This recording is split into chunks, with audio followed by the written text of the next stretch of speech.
want out of Seattle.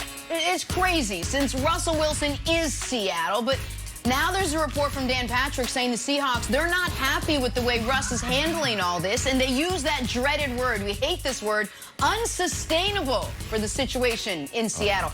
Brandon, this feels like it's going to get worse before it gets better, like my hair every morning. Is the relationship, Brandon, between Russ and the Seahawks sustainable? Well, first, this isn't about Russell Wilson. This is about Pete Carroll. Going back to the Dan Patrick interview, that was scheduled a week prior from the NFL and the Seahawks because of the Walter Payton Man of the Year award. So it was like the perfect storm for that guy to go out there and be asked those questions. He had like 30-something interviews already set up. So what is the man supposed to do? He's going to be honest now because of what you guys haven't done. This is about Pete Carroll, not Russell Wilson. I love Pete Carroll. I love the Seattle Seahawks organization. I love John Snyder. Going back to their first year in Seattle, and when I was leaving the Denver Broncos, Pete Carroll called me. He said, "Brandon, I want you to come help me build this this franchise." I flew out there. They put me on the scene, playing Misha and I. We flew around the stadium. They had our name up there, and then we sat down. He said, "I want you to come," and I didn't do it. I ended up going to Miami. It was a big mistake for me. But fast forward to my last cup of tea. My last cup of tea was with these guys. Absolutely love Pete. Love the way he leads. We talk about Bill Belichick all the time, but when you talk about great leaders, Pete Carroll stands right there next to Bill Belichick. It's like, pick which one do you want. I love Tell the Truth Mondays, where he gives everybody the opportunity to stand in front of the team and say, "This is my complaint," so everybody can come together and then move forward together. I love when the energy he brings out to practice every single day.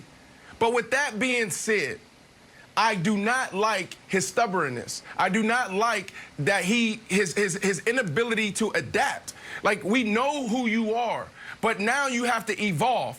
We know you want to play defense and play defense the way you've done it for a very long time. It worked back then, but it's not working right now. Offensively, we know what got you to those Super Bowls. We know what helped you win those national championships. We know that you went out there and you bet on Russell Wilson. But now what you have to do is say, you know, Russ, this is what you want. I have to believe in you. Because if you're telling this guy, I want you to hand it off first, second, and third down, I don't believe that you can stand back there and drop back 40 times if we give you the protection, then what you're telling this guy is that, you know, I don't believe in you. You're telling this guy and you're taking away his confidence. So until Pete Carroll radically changes philosophy, yes, Jenna, it's going to be unsustainable. Nick, think about this. Week 9, they were 6-2. What happened after Week 9? Pete Carroll signed a 4-year extension. Russell Wilson was leading the MVP race by far.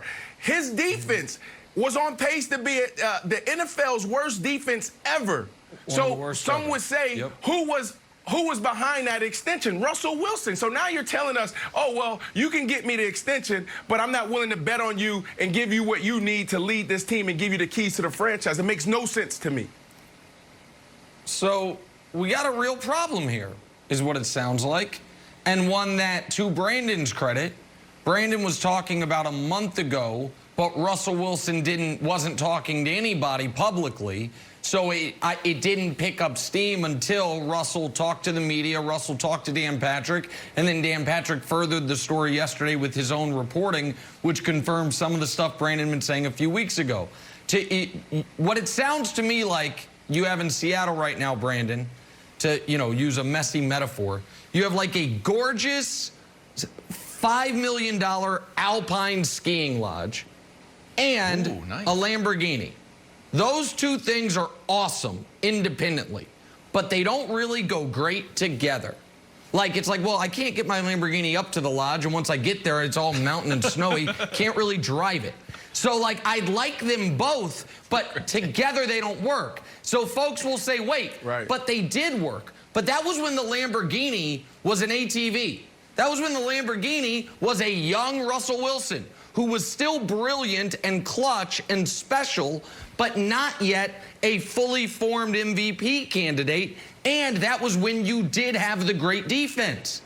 And so I think all of a sudden, this is becoming a story that was, or a problem that was like on a simmer, and it is quickly, Wilds, being turned up to a boil. and the lid's about to pop off, because I don't think Pete Carroll is in the business of changing at near age 70, and Russell Wilson seems to be in the business of talking more in his mid-30s than we've ever heard before. So I don't know what the solve here is for Seattle. Well, I think that Russ is trying to solve it via public pressure, right? So, Brandon, this seems like, because it's been so public, it is a breakdown of a private conversation. So I'll give you a quick example. If you were like, after this, you're like, Wild, stop wearing lapel pins. That's my thing. And I'm like, man, no, I'm not going to. And then another time you send me a text like, yo, chill with the lapel pins. I'm like, no. And then if I see on, a report, I'm having fun on the show, hey, but Wild should get rid of those stupid lapel pins, the next day it would be, gone. And I'd be like, oh, okay, if Brandon's serious about it, he's going to embarrass me publicly, then it's gone. So the fact that this is playing out, Brandon, I know you're saying he's such a great leader. It's if he wants either more power, he wants the protection, or if he wants to change the philosophy, it feels like since this private conversations has broken down, like, all right, I got one more, lever to pull, and that's public pressure. And it seems a little more complicated. It seems like an outgrowth of, like, Keyshawn Johnson, like, throw me the darn ball. It's like, okay, hey. And then the next game, like, hey, you should probably throw Keyshawn the ball more. And it seems like Russ is doing sort of that at sort of a higher level. Yeah, well, first, I don't think it has anything to do with power with Russ. I played with the guy. I trained with the guy. He's a phenomenal leader. Going in, there was there's always a question mark when these guys always say the right things and do the right things. Like, man, who is this dude? Is he all about building this brand? And what is he trying to sell us? But when you meet Russ and you really come into his circle, you really know, like, man, this dude is the real deal. So his intentions only comes down to one thing. He wants to be great. He wants to win a Super Bowl by any means necessary. So when you think about, what you just said, talking about trying to take it to the media and handle this in public, well, first, that's not who Russ is. And that's why I led with, these things were already scheduled.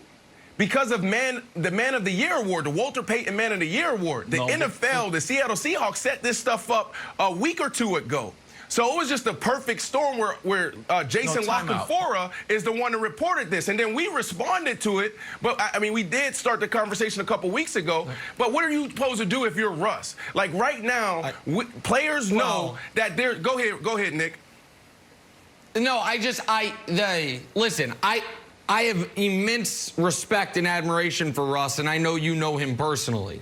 But I also don't think, and I think this is what Wilds was going to say, that we can just say, well, the interview was scheduled, so he has to say what he said. Russell Wilson has done interviews for a decade and never said anything interesting. He could have absolutely skirted this if he wanted to. He chose to turn the heat up. And by the way, he's earned that right. He has earned that right to, after a decade of team-first, exemplary behavior, if he feels the need to finally be like, you know what?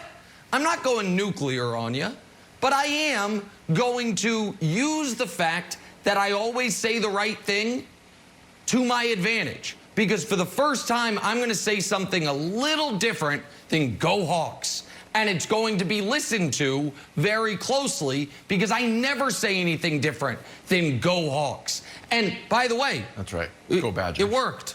Like, it absolutely has worked. He wants this, it would appear, this public pressure out there because, as Wilds pointed out, Brandon, the private pressure must not have seemed to be working. And my answer for Seattle is, you got to keep him happy. You've been lucky. In sports, in media, in entertainment, the most talented people usually have oversized egos, but Nick, let me demands. push back. Nick, yes. All right, here, Please. Listen, this is what I believe, okay?